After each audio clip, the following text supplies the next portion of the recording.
let's say there was a couple here. Okay. They're about to now begin this wonderful adventure called a relationship, and one day perhaps would like to get married, and you were to advise them about these are the things you need to communicate now before you go into this relationship. What would you say to them? How would you help them understand what they need to, I suppose, talk about so that they don't have major challenges? Because challenges will come, but how would you make it a bit easier for them? Or what should they communicate? Which expectations should they kind of put out there to their partners? So a simple exercise is probably writing 3 things you expect from your partner. Because so I expect 1, 2, 3. Yes, maybe your 3 biggest things you expect from your partner. You're gonna buy me a car, or nothing like that. But for some people like it is. like a proper wish list, eh? So for some people it is. Yes, For some like material things for them, or getting it from their partner, it is. It could be love and other. So you say, so you ask for 3 important things that you would like That you expect Okay, so I'm expecting this from you. and then you write down 3 things that you expect from yourself within this relationship. So not only the things I'm wanting to get from you, but the things that I'm coming to offer. Yes. And you'll find when you guys do this exercise, they probably will not connect, and that's when you start having a honest conversation. For example, maybe the car. I'm not. If it's the other partner, they don't feel comfortable about that. What's that about?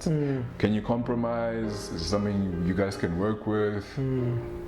Maybe for the other person, it's a non-negotiable. So having an open and serious conversation like that from the get-go will save you a lot of time, and in most instances a lot of pain.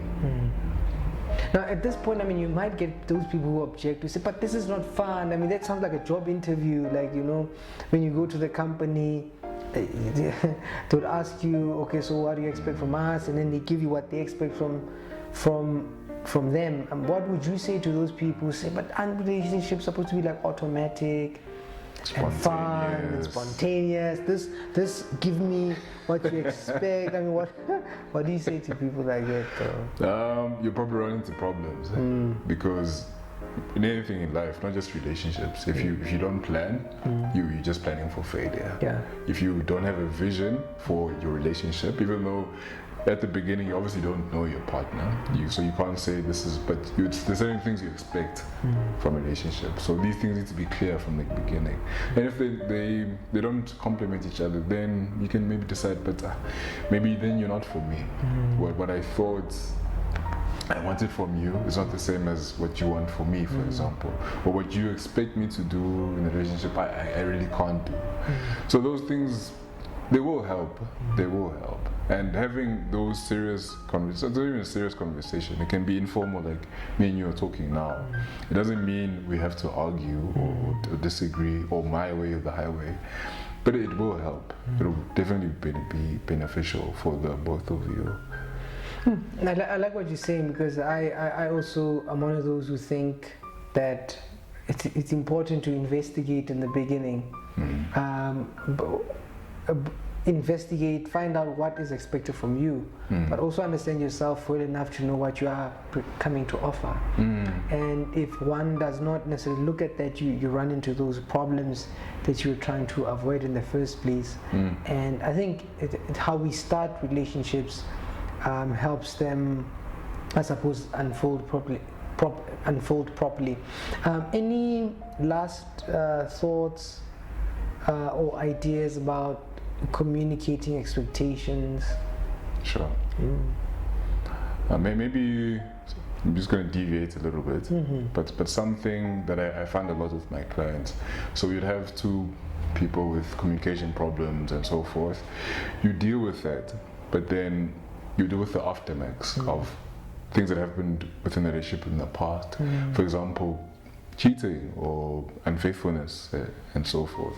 And the other person expects the relationship to just continue as before. So in short, if you're not prepared to do the time, maybe don't commit the crime. Because these things do have long-term effects. Because we cannot control how the other person feels or thinks about what you've done to them. Yes. You know. So relationships going forward, even though we might improve the communication, we might improve current problems that are presenting right now, but things that have happened in the past, especially hurting the other person, and like, but that was 5-10 years ago. Or like, why can't you forgive me for that? Maybe for that person, it's their reality. They don't want to forgive you, and that's something that you have to live with. So, parting shot is what we do in relationships. They have lifelong consequences. So it's important to think before we actually do things in a relationship. I like that. I think it's quite a nice place to kind of wrap it up. I mean, you might even do another segment on this, expecting people, rushing people to heal.